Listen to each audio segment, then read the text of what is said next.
So, hello everybody, and it's great to be with you. We've got a great bang tangled show.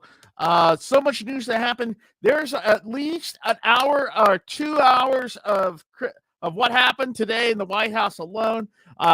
Federal orders, lawsuits, other things that have to do with the economy today. We want to get at it, and we want you to be with us. So, just hang in there, get a beverage, get comfortable. It's our time, and I'm Michael Tanner with Dice Media Group, and we're going to be talking today about cryptocurrency, about what happened is, how to make your life better for you. But the first thing that we have to do is, because it's so concerning with many of the people, veterans, many of the people, everybody that's receiving federal aid, everybody out there, everybody who's working in the government. So this is what happened. We're going to the Wall Street Journal because it's a history. It's a paper of record when it comes to the financials. A judge temporarily blocked implementation of sweeping White House effort to pause potentially trillions of dollars of federal grants, loans, and other financial assistance programs, a directive that created chaos as states struggled to access funding portals dealing with Medicaid, emergency aid, and low-income education and nutritional services. This includes veteran housing, okay? It's very, very important. So minutes before the White House order was set to take effect, U.S. District Judge Lauren Alicon of Washington, D.C. temporarily blocked federal agencies from taking steps to implement it, ruling that from the bench that it would end a hastily arranged court hearing Tuesday.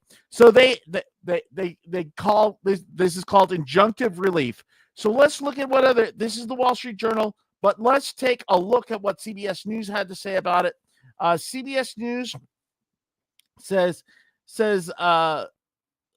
Judge Lauren Alicon from the U.S. District Court for the U.S. District of Columbia said she would put a matter on a temporary pause as she considers arguments from the U.S. government and the plaintiff in the case, who has asked for the court to issue a restraining order against the government to stop funding freeze.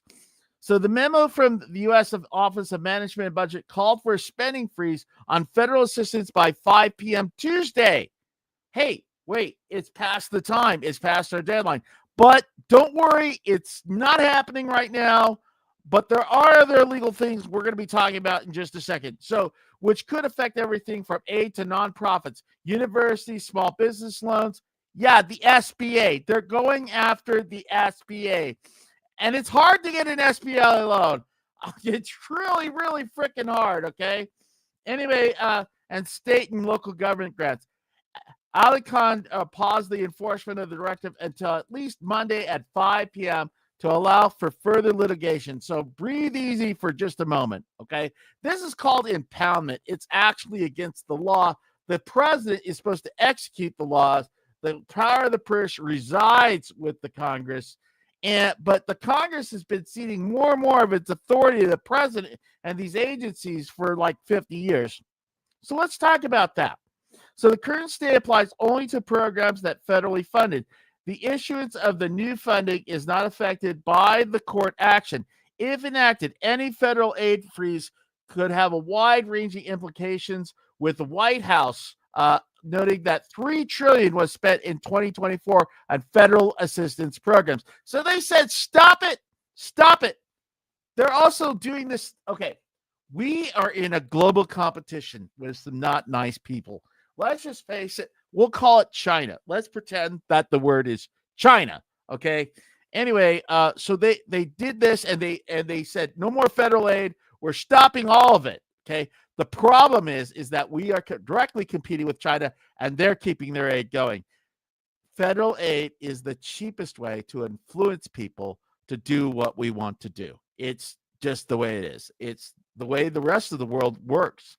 Okay, but anyway, let's get back to what we were talking about the federal aid, the things that could affect your family, Medicaid, Medicare, veteran housing, the whole bit. Anyway, so the memorandum of the federal agencies to identify and review all federal finance assistance programs supporting activities consistent with the president's policies and the requirements.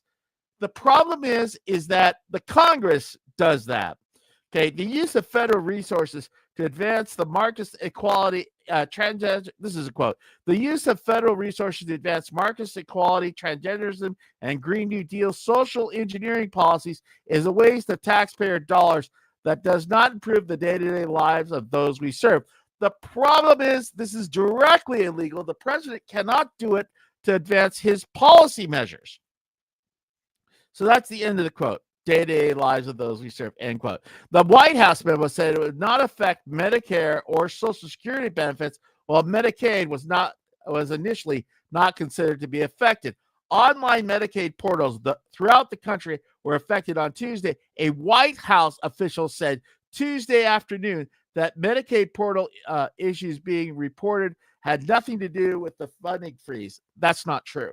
That is directly not true. A spokesperson for the National Association of Medicaid Directors had said they had formally sought guidance from Trump administration to explain the interruption. Organizations are scrambling for this. If you have a relative and they're on a federal government assistance program to get their meds, to get their food, their other things, make sure they're taken care of in the next little while. Why? Because Meals on Wheels said Tuesday that they are trying to figure out how it affects them.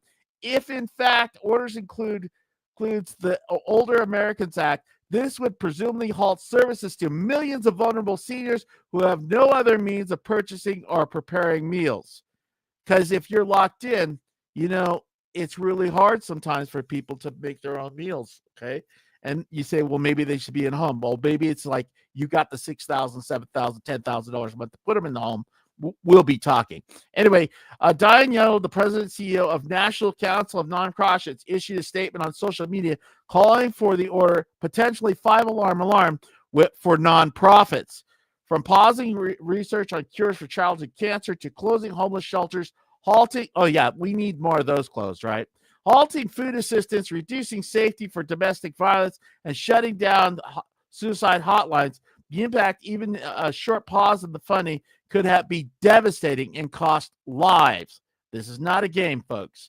So Yentl said this order could decimate thousands of organizations and leave neighbors without the services they need. That's true. But what it also is true is that the government hires a lot of people that have no other kinds of jobs. Okay, so we call it Keynesian economics, and this is how it directly affects you. If you notice that this week, cryptocurrency was like just flat because people are holding their breath. They don't know what's going to happen. If you're in a stable environment, you can make plans. But Trump upsets the wagon in a way, and this is just that it's hard to predict. And that's one of his main strengths. He's unpredictable. The main weakness is he's unpredictable, and businesses don't necessarily go with that. So let's talk about the Fed. The Fed Reserve has cut its interest rate. The federal funds rates now stands at a range of 5.2% to 5%. Its higher level in 23 years. But they lowered the Fed funds rate to a range of 4.25 to 4.5%. So here's what Jerome Powell said. This is from hold on one second. Okay. This is from the New York Times. Okay. So yeah, that one rag. Anyway, so at the Federal Reserve's final gathering of 2024, okay, right? It's in this big building. At the Federal Reserve's final gathering of 2024, Chairman Jerome H. Powell announced that the U.S. Central Bank was embarking on a, quote, new phase, end quote, how it would set interest rates. The Fed planned to move cautiously with cuts growing forward. And Mr. Powell told reporters at the time, reflecting officials thinking that they could afford to be patient with scant signs of impending recession and lingering inflation pressures. On Wednesday, the Fed is set to put the approach into action, pressing pause on the further reductions for the first time since they began lowering and borrowing costs in September. Why is this important? People don't understand why the Fed rate's so important to tech, to the industries that we all participate, to cryptocurrency. It's because when people feel better, when it's a psychological thing in a lot of ways, but they have a little bit more money. Let's put it this way. in the United States, about 70% of people above a 110, right? They invest in cryptocurrency. But there's another mark that's at $60,000 and lower, a good 20% that also invest in cryptocurrency. And with these rates move around, it's not just the credit cards, the mortgages, and everything else. When these rates move around, there's less liquidity in the markets to invest. And that hurts our bottom line. So we've got to have the rate as low as we can. It's true, but we got to watch out for inflation because it does no good to have low rates and 20-30% inflation. So we've done that. Okay, it's the doom and gloom cycle, and we can't be in that. So let's talk about let's talk about the question now looming over the walls on Wall Street in Washington, and just how long the Fed will be on hold. For President Trump, who has been in the first week in office, claims to have a better understanding of interest rates than the officials at the Fed. I doubt it. He's also claimed to be a better artist, a better everything. He knows the Army better than the generals do. All that stuff. It's not true. Anyway, that's just laughable. I'm a super genius. No, you're not. Just sit down. There's some things you got to sit down on. Anyway, a pause of any length is likely to be seen too long. Speaking to attendees at the World Economic Forum in Davos, Switzerland, he said that his economic policies drove down price of oil. He would demand that interest rates drop immediately. So if the price, this is what Trump wants, okay? He says if the price of oil goes down, he wants the interest rates to go down immediately. But he doesn't run that show. And Jerome Powell does. And Trump says he wants to fire him. Can't fire Jerome Powell till Jerome Powell's going to quit in 2026. That's just the way the world works. And he can say he can, but he can't. So yeah, that's the law. That's because we don't want individual politicians messing with the money system, because we want to be able to make money and predict what the world's going to be every day.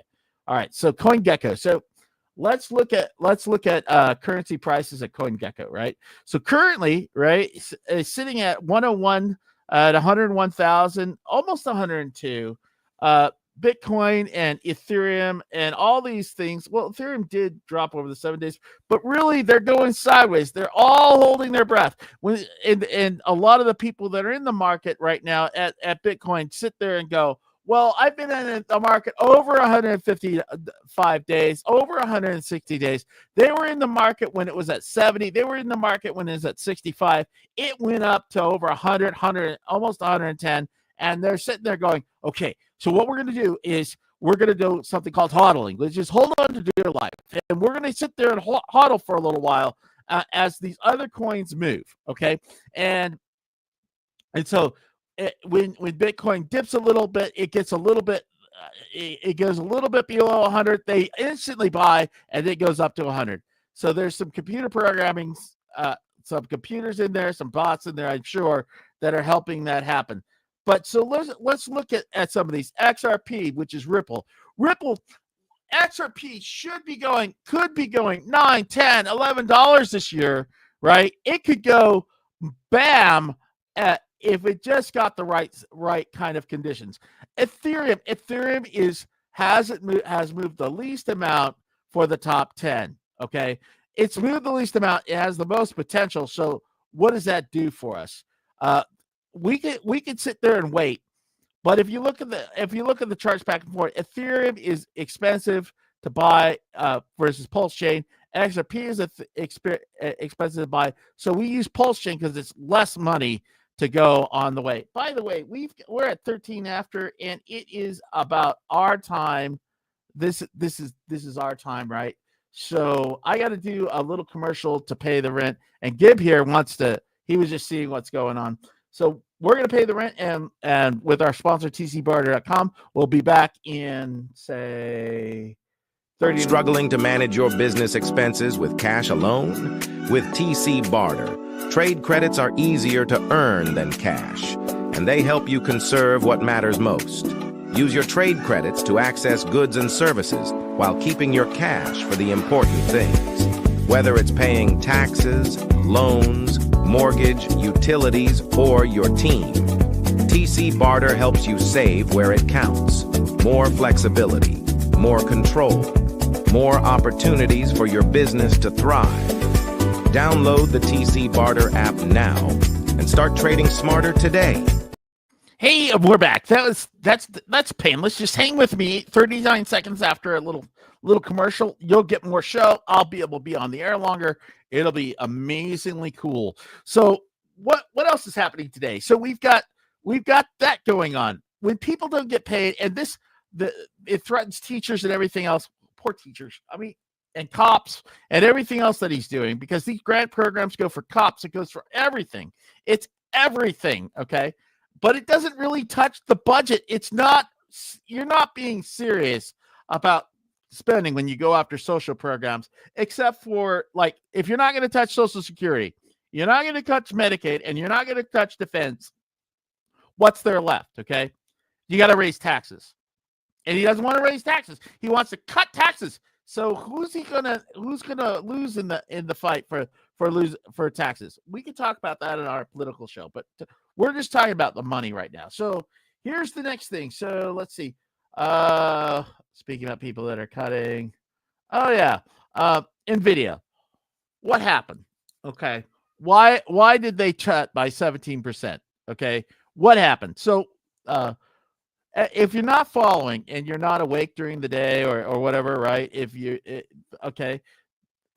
crypto market had a terrible start this week, and it doesn't even crypto itself that caused the plunge. Instead, DeepSeek.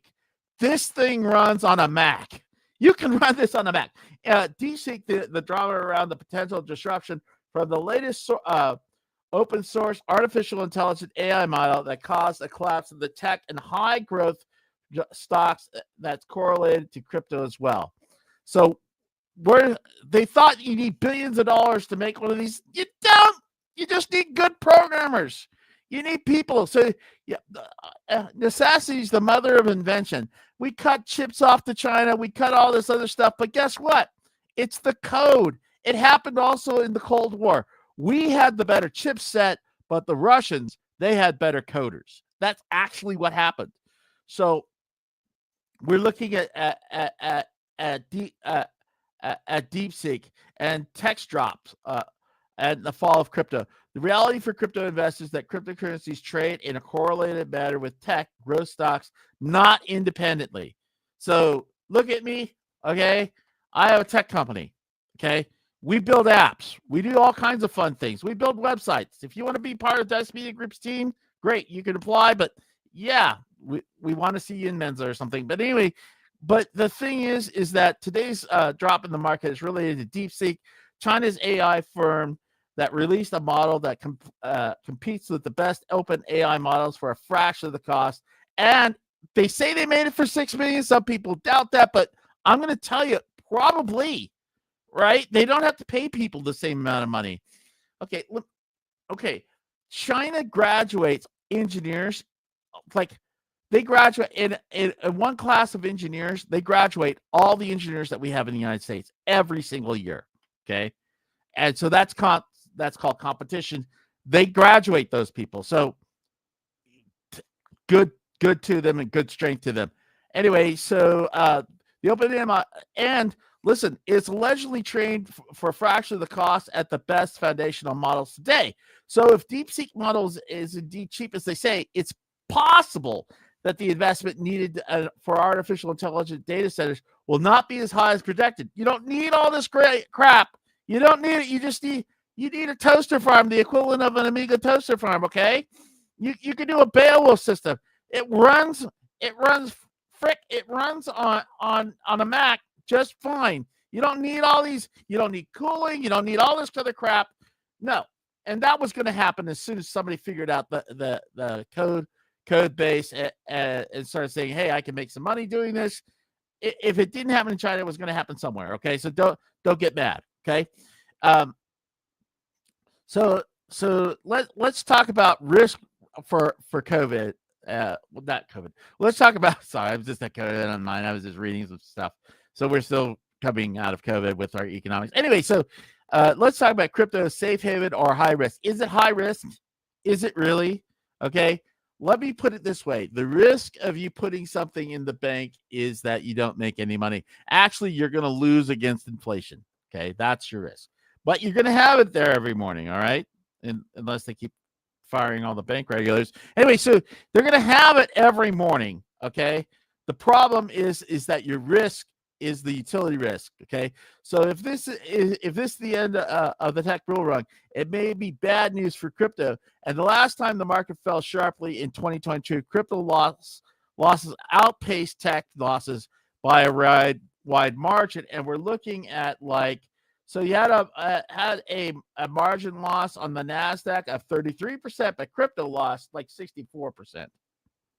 So we got to watch that.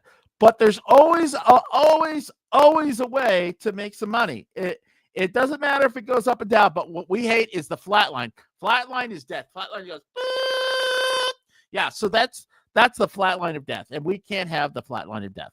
The crypto industry is very different position today, but over the past 3 months, there's likely a pull forward of value from regulatory tailwinds. Now investors are in a wait-and-see pattern, right, for the moment, for the new legislation, ultimately innovation on the blockchain. That may take longer than investors really have patience for, but I'm just going to tell you, if you pick a coin, okay, I got some coins I can show you. We're gonna leave them down in the marks down there. So if you pick a coin and it goes up 2% per day, right, and it goes up so let's say you have $1,000, right? So it goes up. Maybe you'll get $2,031 if it goes 2% today. You have to check my math on that. It probably is 2020 something. 2% per day compounded. Okay, if you do that. And you say, well, that's impossible. Well, Bitcoin just did that. Okay. It only, and there's a lot of coins that beat Bitcoin. Okay. Bitcoin's the watermark, but there's a lot of coins that went crazy over and above that. And one of the sponsors of the show is ETC that did that. So over the past 10 months, if you invested $1,000 at the Freedman Banks thing happened 10 months ago, right? If you did that, you'd receive a 45% benefit if you just invested $1,000. Okay, so it's very, very possible. Lots of people do it. You just have to have patience, just a little patience. Yeah. Okay. So from speculation to value, Bitcoin and Dogecoin have both benefited from the increase in value of speculative assets in the past few months. Still, they lost momentum. Okay, as the market demands proof of tech and growth investments are generating real value.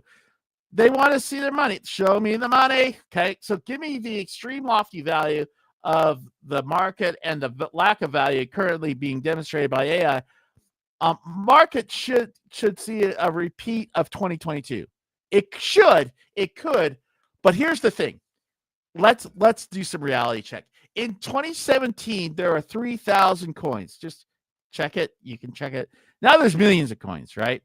And it's so many coins that people can't even keep track of what the coins are. Okay, so let's do a case. Ethereum is one of the tokens that should be growing, showing signs given value of the utility that it can be built on Ethereum blockchain.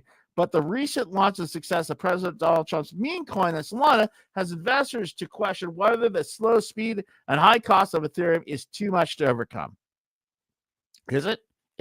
I talked about this earlier, right? And if you remember, and you look at the other shows, we do talk about Ethereum. We talk about Ethereum, Pulse Chain, and others. But I think the blockchain still has a lot of potential. But that token's underlined like Bitcoin, Ethereum, Dogecoin. They maybe see a value created by as non-fungible tokens and stable coins become more popular. Okay, Pepe is great. Okay, I'll show you a chart tomorrow or something. We got a chart tomorrow where we show that I bought Floki. It's lost 35% on me since I bought it, but that's okay. All right. So should you invest $1,000 in Bitcoin right now?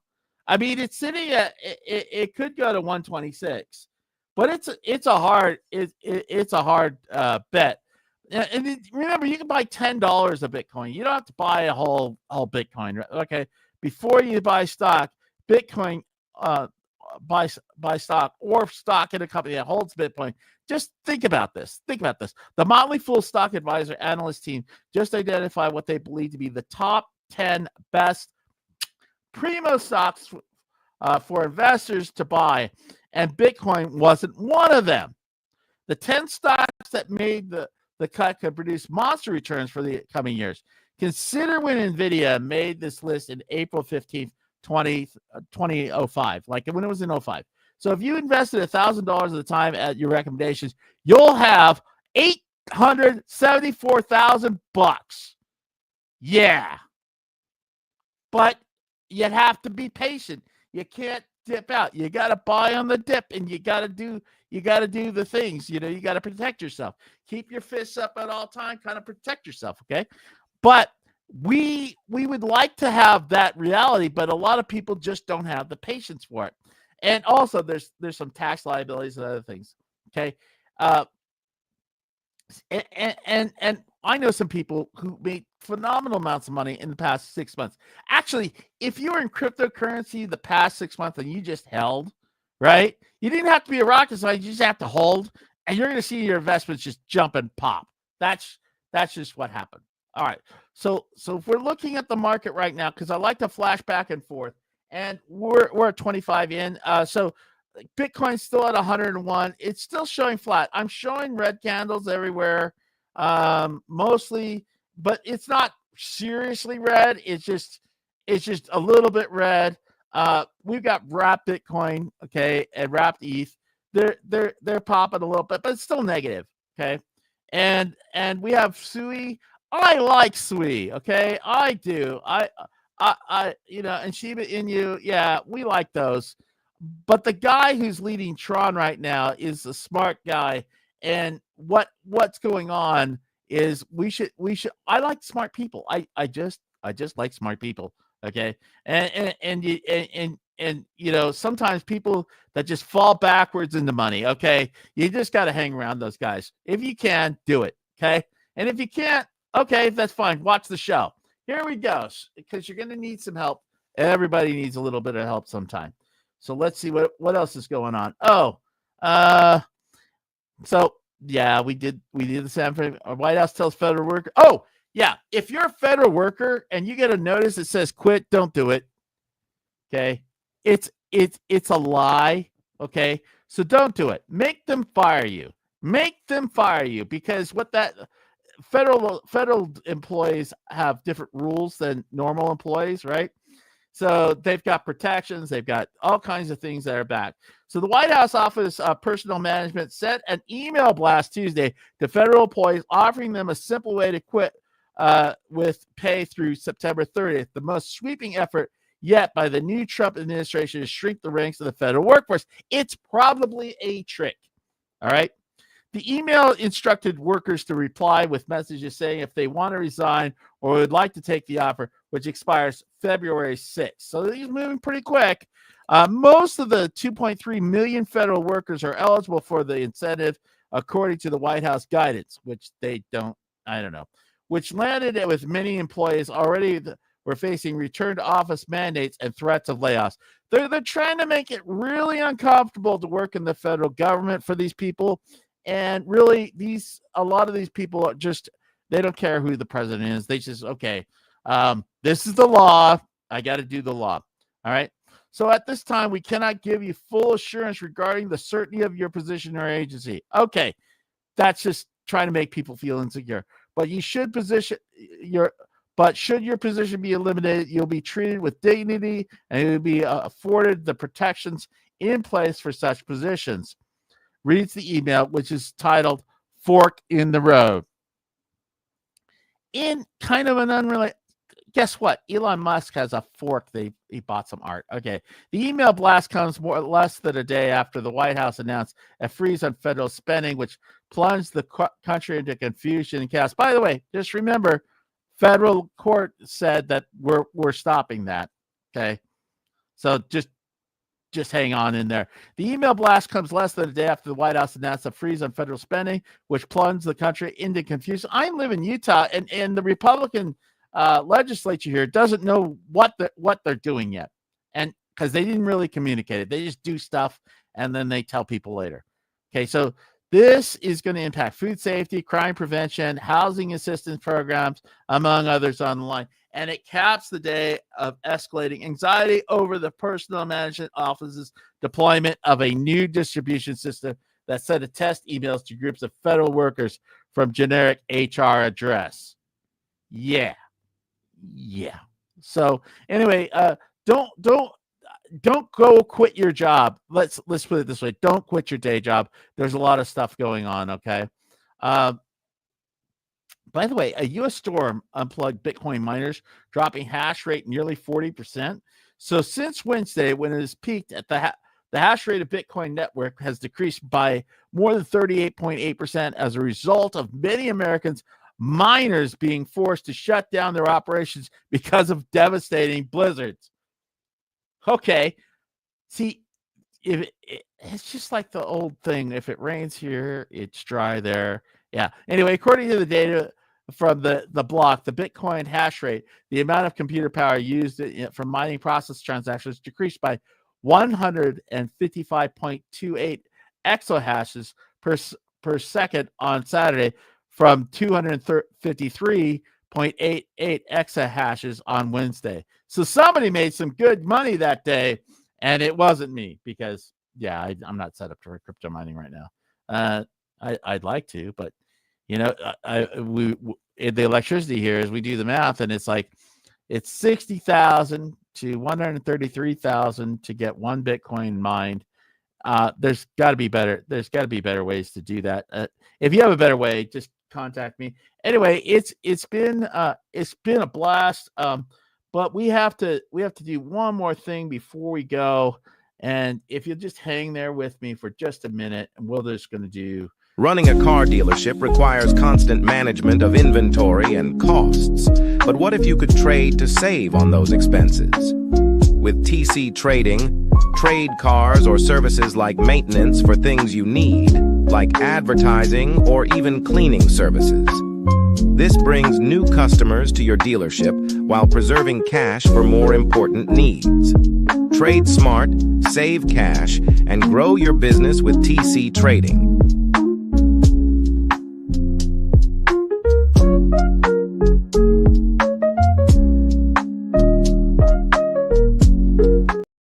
Hey, love you much. Thank you for being with me. If you hang out for the entire show, it really helps. Download it. Do all kinds of things for it. Do your YouTube things.